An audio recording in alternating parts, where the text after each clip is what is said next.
we stop looking back at our past and the things that have happened to us before now, that have happened eons ago or in some other space, and that are holding us back and have created fear within us, have caused us to have a lack of trust, that have caused us to not be our best self. That's what we're going to talk about here today on Hey Sister by Two Cute Sisters. We're going to talk about how we can stop looking back and instead move forward and into our destinies and transform ourselves into our best self. How we can move from that victim mentality to a mentality of triumph, a mentality of growth, a mentality of prosperity. How we can move forward. I'm not going to waste your time. We get right into this podcast. How do we stop looking back? I said it before, I'm going to say it again. When we get uncomfortable, the things start to happen to us that we don't like, we want to go back to the things that make us comfortable. We want to go back. We want to go back.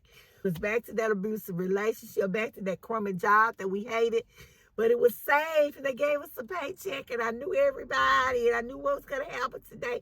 It's like Groundhog's Day, but it's comfortable. And we want to go back there beating your tail, just tagging you. But you want to go back because that's where you're comfortable. That's where he paid the bills. Yeah, he paid the bills, but he also needs to pay the hospital bill because that's where you are. So how do we stop looking back and instead move forward? The first way we're going to be able to move forward and not backwards is we're going to have to clear our thinking. We're going to have to stop and evaluate what's going on with us inside of our minds is keeping us trapped and stuck in where we are. Why does this feel so comfortable for us? Why is this the norm? We have to break the norm. We have to change what we're seeing. We have to change what we're looking at in order to move past this. So we have to stop and do an evaluation of what we're thinking. What's going on inside of our mind? What's causing us to think this way? What makes us think we have to stay with a person who's abusing us? What makes us think we can't be prosperous? What makes us think that we can't do? You can do. And if I don't impart anything else into you, as you listen to this podcast, I want to impart into you that you can do it. You can move forward. You can become her. And we are becoming her. We are her. We are the wealthiest version of ourselves. We are the healthiest version of ourselves. We are her. We don't have to sell for less. We can build the house we want. We can have the amount in our bank account we want. We can have the spouse that we want. We can have the relationships that we want. You can have that promotion. Do you want it? Yes. I tell this joke. My son's trying to get into the dorm and they're out of rooms. And so, he waited late to register. He did all of the things. He didn't want to listen to mama, but, he wanted to do what he wanted to do. And so I said this, and I mean this. I said, oh, my son is getting a dorm room. They're like, he's so far down on the waiting list. I said, yeah, I understand that. I understand it. But he's getting a room if they have to go build some dorms in time for him to get into a room. But, he's getting a room. There's no doubt in my mind he's getting a room. And so they're like, how do you know? I know because I said so. Because I have the faith that he's going to get it. He needs it. There's a need. And so where there's a need, there's going to be an answer. So there's the need. He's going to get a dorm room. He will be in a dorm room. I have the faith he's going to be there, and that's where he's going. We have to have the faith and trust and believe that we can have anything we need, that our needs are provided for, we're cared for, we are loved. So because of that, I'm able to say he's getting a dorm room and know without a shadow of a doubt that he's getting it. What we have to do is check our thinking. We have to make sure we're thinking right, that we're clear on what we want, and that we move towards that. I had a video one time earlier, a podcast episode, that talked about a family who was stuck in the same spot that they've been stuck in for years. I said they couldn't see past their front porch. We have to ask ourselves, am I looking past my front porch? Is this all I see? Is this all I can do? Is this all I can become? And if it is, how can I change the way I'm thinking? And I love to say you have to put stuff before your face, before your eyes that you want to have. So if you need to stick pictures up on your refrigerator, on your visor, anywhere else you need to stick it, that's what you do to help clear out that thinking and to help you be able to see past where you are now and into the place in which you need to be seeing and thinking. We also want to make sure that we figure out what our triggers are. What triggers us to go back to that junk? What triggers us to go back to that mess? Maybe we see a friend or somebody we hadn't saw in a long time and they say something. It's a trigger. I often use the example of me and soda because me and soda have a complex relationship. We have a love-hate relationship. I love soda. I loved soda, but I got to start hating soda because it's not good for me. It's not good for my health.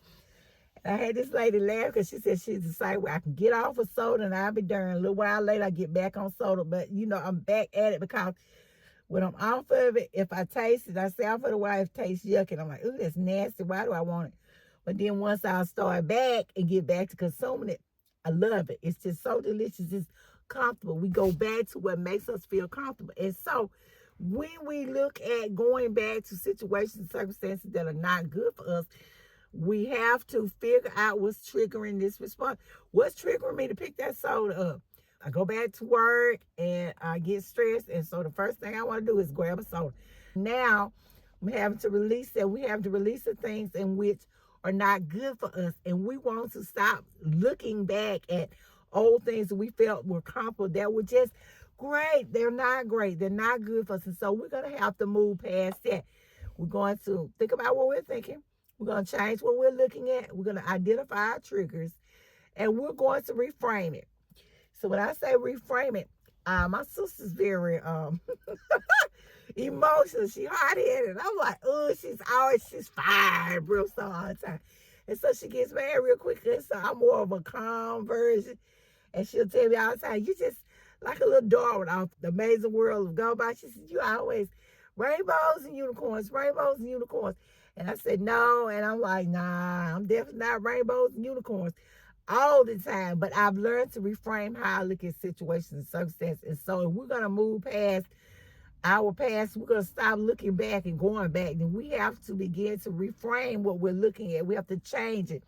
Instead of saying, oh, they're down there talking about me. Just because you see a group of people, you have to say, oh, well, if they are talking about me, they're saying something positive. It's something good coming of what they're saying because all things work for my good. It's how I look at it, how I feel about it. So if people make me upset, I'm just going to say that they piss me off at work, then I have to stop saying, okay, they piss me off. They're doing this to get me. Oh, they all hate me. I have to reframe how I look at it and say, yeah, they're talking about me. Or, hey, this is to help me grow. Or, hey, something. And I'm not saying it's going to be easy because, trust me, it's not always easy. But we have to stop and reframe the way we see things. We have to be careful how we speak things. I'm a firm believer that we get what we say. You have just what you say. We have to be careful what comes out of our mouth and make sure we're only speaking things that are positive or speaking things into existence that we want to come into existence. So we want to be prosperous. We want to have growth. And so since that's what we want and we want to embody that, then we're careful about the things we say. We are going to make sure we're only saying, like I said, the things that we want to see because life and death are in the power of this tongue. So our money, our millions are stuck in the power to receive them in the powers of our tongue. And last but not least, I want to say this. This is the best way in order to stop looking back and stop trying to go back is remind yourself that all things are working for your good. It doesn't feel good at the moment. Yes, it's uncomfortable. Yes, they're making you angry at work or wherever it is that you are. People irritating you, whatever, but all things, even they do all that little low down nasty mess, even that is working for your good. It's going to prepare you into the destiny in which you need to be in. It's helping you to become your more abundant self. It's helping you to grow better, and you're moving into that growth mindset. You're moving into that space of where you need to be because of the junk and mess that they're doing to you. So they're not hurting you. They're actually helping you. They're helping to prepare you into the place in which you need to be. So as I leave you, I want to say again, remember we have to think about what we're thinking. We have to have clear thoughts, clear thinking. We have to make sure that we are looking at things, at the best things possible. We're identifying what our triggers are. We are learning to reframe situations, and we are remembering that all things are working out for our good. I don't care how bad and sticky it seems, how many tricks and plots they have cooked up. It is working for your good, and we will remember that as we move forward. So I thank you guys so much for listening.